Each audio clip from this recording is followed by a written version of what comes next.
Blog Talk Radio. Hello, everyone, and welcome to Laurie Smith on Blog Talk Radio.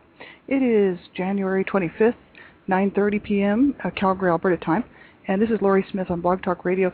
Child abuse prevention and human rights abuse prevention is up to us, and I'm happy to be here tonight.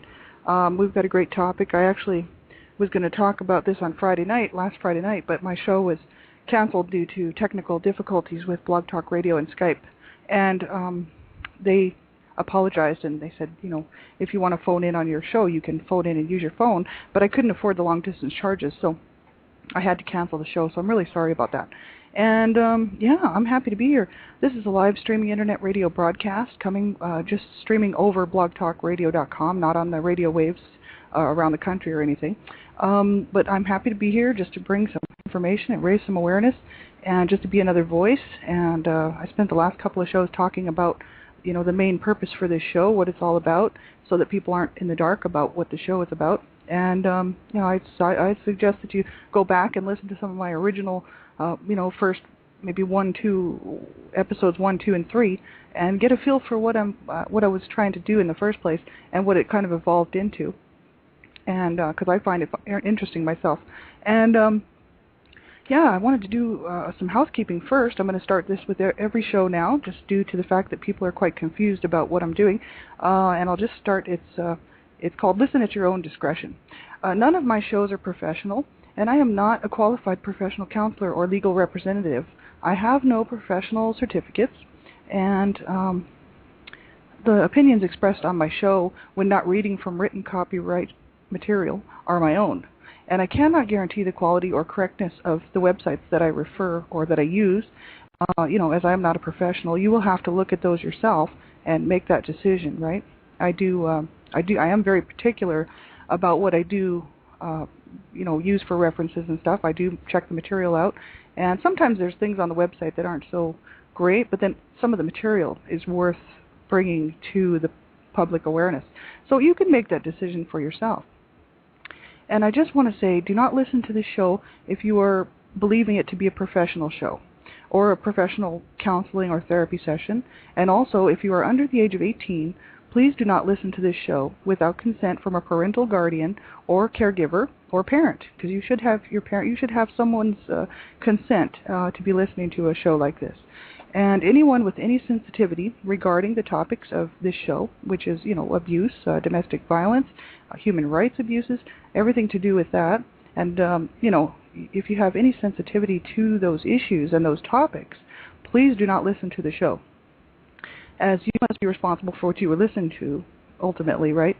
And, I always give references and mention exactly what the show's topic is going to be about before I start talking about it, and that's so that I can kind of let people know, and then if they are uncomfortable with it, then they can turn it off or go listen to something else, right? It is your choice. And I take no responsibility over what you listen to, as that is, that's up to you. I always include information regarding the topic for each show I do, and that way you can choose for yourself whether or not you feel you should listen to the show. So listen at your own discretion, please. For all my supporters out there, I thank you very much. And, I'm very sensitive myself. Growing up in an abusive home, I know what it's like to be abused. I know what it's like to live with triggers and trauma. And so I wouldn't want to do that to anybody. My main purpose is just to be more of an advocate, raise awareness, and to be another voice out there to add to all those great voices out there who are doing such a fantastic job, such an awesome job to raise awareness regarding prevention and awareness of child abuse issues and, all abuse issues, really, domestic violence, human rights abuses. And that's why I called the show Child Abuse Prevention, and Human Rights Abuse Prevention is up to us, because education is the key. If we stay in the dark ages, which is why abuse I think has been able to go on as long as it has, is because nobody talked about it. It was because it's so painful. It's so extremely painful to talk about. I don't mind talking about it because I've been talking about it for years. And, with friends of mine who grew up in abusive homes, we'd talk about it. I never talked to anybody professionally about it, as I have not sought professional care.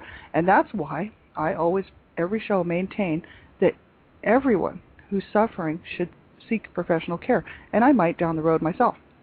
So that's just the whole issue. You want to make sure you get professional help and professional counseling. If you're suffering with adult survivor issues or you are in an abusive situation right now, my main thing is to get yourself safe, first of all, and get some help, professional help, some good trained people that are willing to help you out, because they're out there. And that's what I'm finding, is that we're not alone, and that as I'm researching for this show and also for my school projects and stuff, which I'm in between classes right now, but I'm still always researching, and I'm finding that I'm not alone, and I have a voice. I can raise my voice to say stop child abuse and stop human rights abuses, and I love to say that. So I hope that you will get something out of the show tonight. Tonight's topic, and just in case you're sensitive to it or it's not something that interests you, it's called Abused Men, Domestic Violence Works Both Ways. And I got this information off of, and I always include my references and stuff. This is off of the website www.aardvark.org, and I'll spell that for you. www.aardvarc, just like the little aardvarks, right? That's aardvark.org. And they have some really interesting information on there. I really like that website. You might not, so you make that decision for yourself. I did go on there and check it out pretty good, and I thought it was quite inclusive of a lot of different great topics and stuff. So dealing with domestic violence and abuse and stuff, and I thought it was good. And so I pulled this article off there, and it's the domestic violence and sexual abuse, men suffer from that too, and a lot of them don't report it because of the sensitivity of the nature of domestic violence, abuse against men, because of society's portrayal of men was always supposed to be men were supposed to be the strong ones that could take anything, and how could you let you can hear people say, how could you let someone push you around, you're a man. It does happen. Men are abused as well as women. The statistics are just not I think they said they have a hard time with the statistics, with the stats on that, because a lot of men don't report abuse, and so they'll just take it and take it and take it. And it's really sad, because it just turns out that everybody's abusing everybody, and it's really unfortunate. It really needs to stop. So I'm going to read from this article, and if there's any men out there who are suffering in a domestic violence situation, I want you to know you're not alone. If you've suffered sexual abuse as a child and you don't have anybody to talk to, there's lots of male victims assistance for children who suffered sexual abuse. You're not alone, and I'm telling you, I've been on these websites and I've seen the support going on. It's awesome. It's so incredibly awesome that people are getting together and trying to help each other out. So, I just welcome anyone to phone in. You're welcome to phone in, especially with topic-related information. I just ask that there's no bashing or negative talk. This is a positive show about positive change. And so you're welcome to phone in. 917-889-3736 is my guest call-in number. We'll be on about 20 minutes. But I'm going to just start reading here. And if I don't see you right away in the on the switchboard, please hang in there, because I do check it every now and then. So I'll start with this article called Abused Men, Domestic Violence Works Both Ways, and this was on aardvark.org. And they start out, I'm just going to read right from that page. You can go right on their website and pull this page up and see that I'm just reading right from the actual page. When most people think of domestic violence, they picture a man battering or abusing a woman. Statistically, not only in official statistics, but also in self-reporting surveys, this tends to be the case. But if you think men can't be the victims of domestic violence, either from a woman or from another man, you'd be very wrong. It says genders of abuse. If you've looked around this site, you'll notice that almost all language here is gender neutral, and this isn't an accident. Men can batter men and women can batter men and women. Not considering a victim as a victim because of the gender of the abuser is the ultimate in victimization. Don't go there. Domestic violence and the control, jealousy, emotional abuse, threats, and dangers associated with it cannot be predicted by gender, race, age, size, or other factors. A person 5 feet tall and 100 pounds soaking wet can still be an abuser. They don't have to be physically superior to throw something at you, attack you when you're not looking, get in a lucky shot while you're trying to defend yourself, set your car on fire, cut up all your clothes, unleash lies to friends, family, or police, harass you at work until you lose your job, etc., etc. Now, this is just what they're saying. It doesn't matter what your size is, your gender, your age, how big you are, how strong you are. People abusing people, abusers are, come in all sizes, all shapes, and all genders. And this is just very true. And they say here, causative elements. I think some of this information is so good, and we all need to hear it. And I know there's men out there suffering right now in domestic violence situations, and my heart's with them. Causative elements. Some theories hold the concept of male privilege to be the root cause of family violence. But this approach overlooks the many other factors that come into play in family violence, and almost completely discounts the fact that the largely majority of men never batter, and that those who do batter tend to have a past history of battering, as well as specific and identifiable characteristics that could not only have predicted such violence but also indicate a tendency for future battering. For instance, like someone who is kind of like a what do you call them? A serial batter, or somebody who's just going to keep doing it. Chief among these, coming from a fatherless home. Now that's what they put there.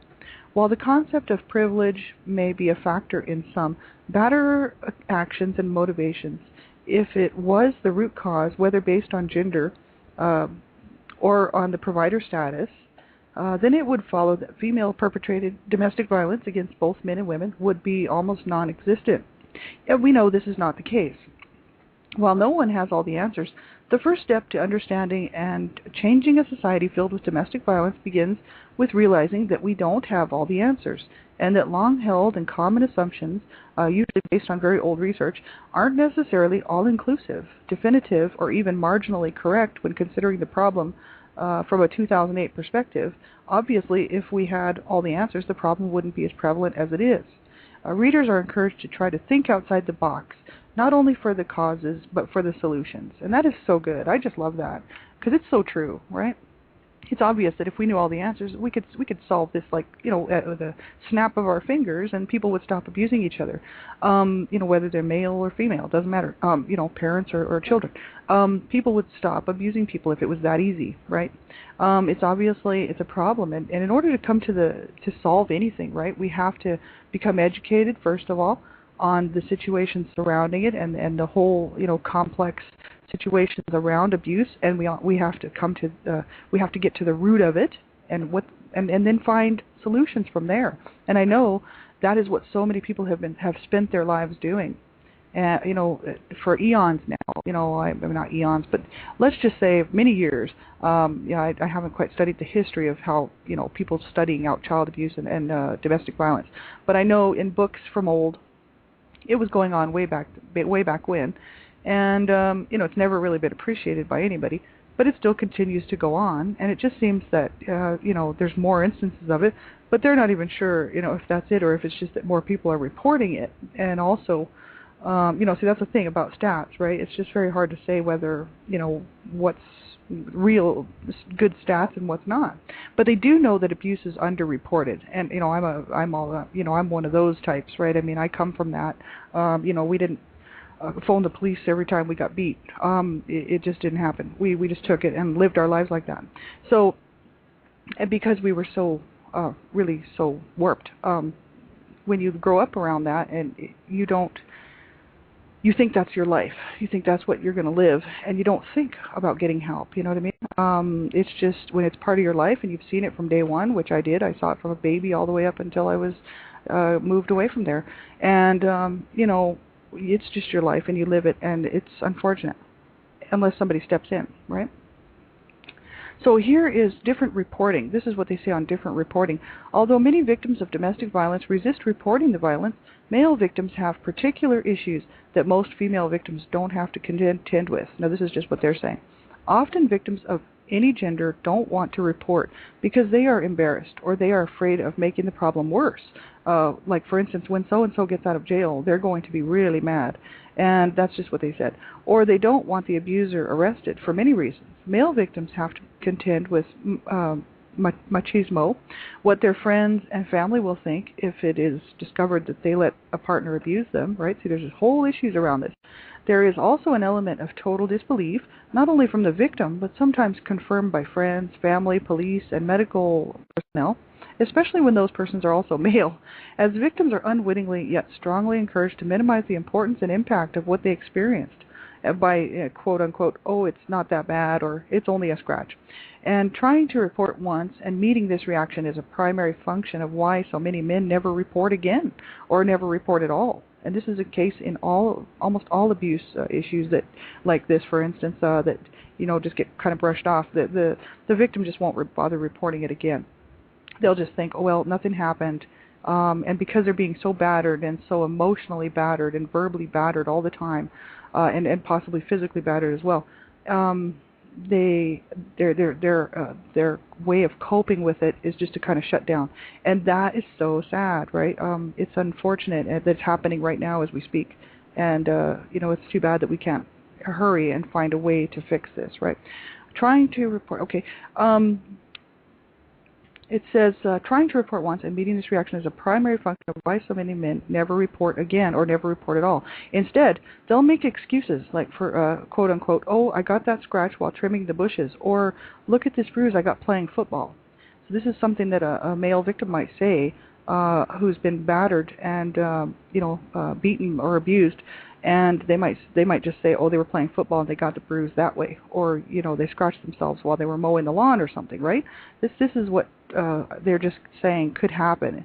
And so you want to take a look around you, and if you know someone and you suspect someone is in a male or female, doesn't matter, anyone who's in a domestic violence situation, and reach out to them and let them know that you're there for them. I did a whole show. Actually, I think I did quite a few shows on domestic violence a while back. And there was some really good information. It really helped. It really enlightened me, first of all, and it just gave me some more education on what to say, what to do to help these people. And I'm happy that I read that stuff. And you can go back and look through my shows. It's kind of, I should start categorizing my shows by the actual topic. It's a little easier to find that way, and I might do that depending on how long I keep doing my shows. We'll see. So it says or try to escape being around the abuser by dedicating their time to work or other pursuits as much as possible. So they'll always be busy. They'll always be gone, right? Because they don't want to go home. And that's what kids will do too. And so, it's very sad, but it's going on. And they said here, some of this one-sidedness has changed over the years, particularly from the first people to arrive on the scene, law enforcement. Toughening of domestic violence laws, education of police officers, liability issues, and policies of mandatory arrest when there are visible indications of possible injury have increased the number of persons arrested for domestic violence against men over the years. So that's good news. If you are experiencing abuse, it is vital that incidents, and they are crimes, that's what they said here, they are crimes, are reported to police. It says get the name of the officer, their badge number, and ask them to write the case number or report number down. Even better, if you can get the officer's business card and write it on the back. Reporting and documenting incidents is your primary tool, so don't just shrug it off. Don't just shrug off incidents. Yeah, I saw that in the information that I read on the Blog Talk Radio a while back.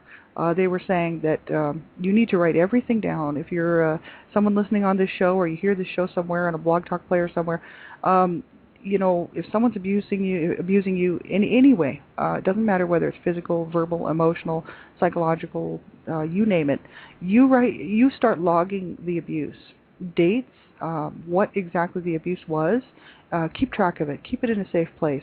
And there are websites out there with safety plans that you can develop, a safety plan for yourself, right?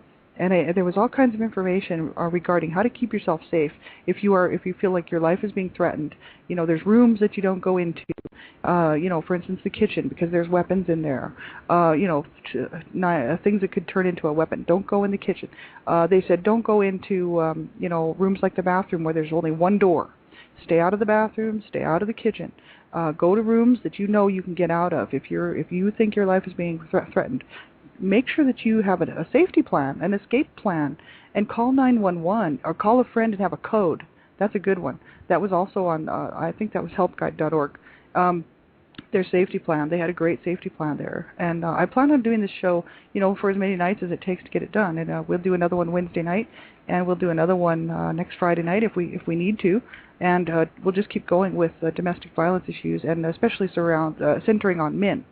Because it's so important to you. They need to know, they need to hear that people are supporting them, and that it's okay to talk about it, and that there's support groups out there for you, right? This is so important. I know I belong to quite a few support groups just because I find it very helpful to talk to somebody who knows what I went through. because my family is very closed about it. They don't talk about it. Anybody who's left in my family, unfortunately, there's not that many left of us, but the ones that are left just want to leave it alone, you know. And me, I want to heal, and I want to move on, right? So I chose to get on some of these chat groups that, you know, you can chat or you can just send email messages, whatever. But they are support groups, and these people have been through a lot of the same things I've been through.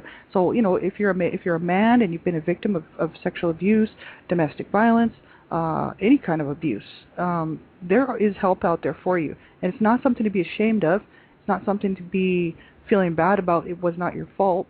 And really, you deserve to have a good life just as much as anyone else. And everyone deserves to have a healthy, good life. And it's our human right. And so you do, if you know of a man who's you think maybe has been abused or has suffered sexual abuse or domestic violence, maybe they've said something to you one time, make sure you reach out to them and just point them in the right direction and just say, look, you know, there is support out there for you, and you don't have to be ashamed. You don't have to be ashamed of this. This is not your fault. So, yeah, make sure we just got to reach out to those in our world who need a hand. And I know resources are limited, and people have limited time and limited resources.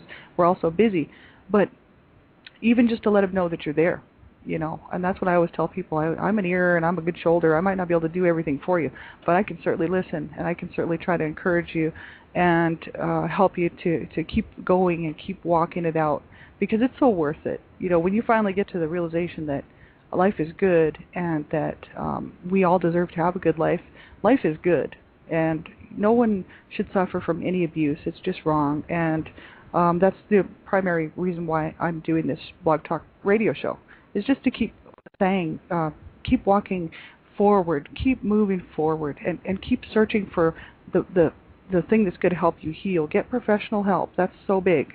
And, you know, make sure that you reach out to people around you who can help you get the information that you need, right?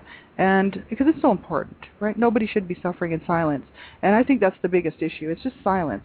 It's not good. This needs to come out front and center, and it needs to be out in the public eye, in the public ear, so that people know that male men are victims too of domestic violence. That works both ways, right? So I'll just keep reading here.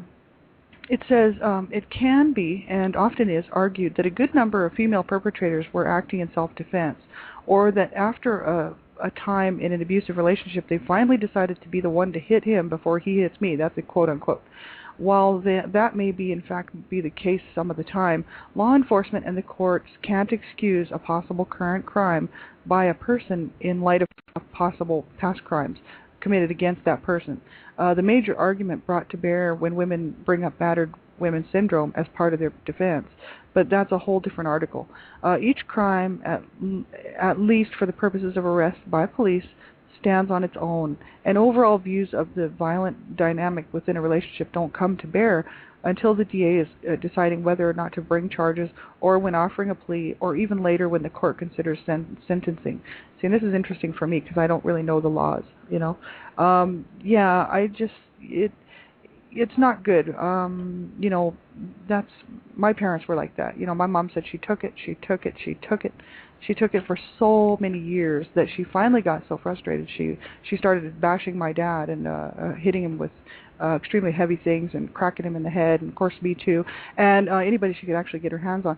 But she said that she was literally driven crazy by him. But see, she should have got help, and it's really unfortunate because people were willing to get her out of the home, and people were willing to get us out of the home, but she didn't want to do that. So she made the decision to stay in the home, and both my parents paid the price for it, and all of us kids paid the price for it. So it's, you know, hitting someone back just because someone hits you doesn't make it right, because then again you're hitting them. You know, it's just not good, right? You want to make sure that you get help and get out of an abusive environment. Just get away from an abusive environment. That's my main thing.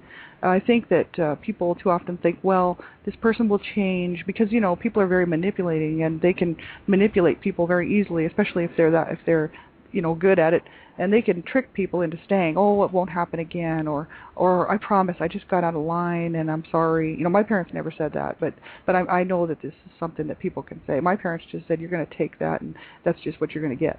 But I've heard stories about this, and I actually some of my friends' parents were involved in domestic violence, abuse and violence, and that's the kind of stuff that had happened to my friend's mother. And she would always take them back. And we watched this for years. And of course, I grew up in a dysfunctional home. Didn't really realize. I mean, I knew there was something wrong with it, but the thing is I was pretty much just kind of brainwashed, and so was my friend. So we, of course, just grew up like that, and we were good friends for many, many years. So I saw a lot of this going on in people's homes around me, as well as just hearing stuff in the paper and on TV and stuff, and in movies and stuff, right? And it's a real issue. People will try to manipulate people all the time, especially abusers, because they want to control. The whole issue is about control, and that's what we're going to go over later this week. I have some great articles on that whole issue of control and what the abuser uses to actually control you and get you to stay and then get you to do what they want you to do. It says, is your relationship based on power and control? It's a control wheel, and you can find it on Texas Council on Family Violence. You can just type into your browser Texas Council on Family Violence, and probably somewhere on that website you can pull up a power and control wheel. And we're going to go over that later on this week, maybe Wednesday night. Also, we're going to go over a safety plan. You can get a safety plan at www.domesticviolence.org. They have a safety plan. What can I do to be safe? These are things you can do to help yourself if you're suffering in an abusive relationship and you just don't know, you're at your wit's end, and you think your life is being threatened. I mean, I'm telling you, get out of there. 911, whatever you have to do. It's so important. So we're going to continue on. We're going to continue on Wednesday night. I've only got a few minutes left in the show. Wednesday night we'll go on it's called Getting Water from a Rock. It's the same article. It's just that it goes on to talk some more about abused men. Domestic violence works both ways. So I want to continue reading this article. It's a good article, and there's a lot more information on it. We're just kind of getting started here. Also, what can I do to be safe? That's going to be next week. You should check that out yourself. www.domesticviolence.org, the Power and Control Wheel, Texas Council on Family Violence. You want to check that out. They also says, is your relationship based on equality? And this is what you do want. And that's also on the Texas Council on Family Violence. It's other places too, because people have sort of adopted that wheel. So you can see it elsewhere too. Suicide.org, Kevin Caruso, suicide.org. He says, I love you and I will never stop fighting for you. He says, suicide is never the answer. Getting help is the answer. If you are suicidal, have attempted suicide, or are a suicide survivor, you will find help, hope, comfort, understanding, support, love, and extensive resources here. I love you and I will never stop fighting for you. That's what Kevin Caruso says on suicide.org. He's the founder, executive director, editor-in-chief, senior writer, forum administrator, and I stand with Kevin Caruso and I say I love you. I will never stop fighting for you. Suicide is never the answer, and make sure that you know that and memorize it and keep that right in the front of your head if you're thinking that you can't go on, because you can go on and you can do it, and I tell you, you can. And then I want you to come back on my show sometime and tell me how you did it. How you managed to find hope and have a good life, right? Help Guide, that is http helpguide.org. That's another great reference for domestic violence and abuse. I also volunteer for Dreamcatchers for Abused Children, and I love volunteering for them. You just go type into your browser, http dreamcatchersforabusedchildren.com. Their website is extensive. You can spend months on there, but it's not confusing. You just go on, look under the tabs, pick out the topic that you want to look at and the information that you really need to see. They have a free child abuse handbook PDF download. You can download.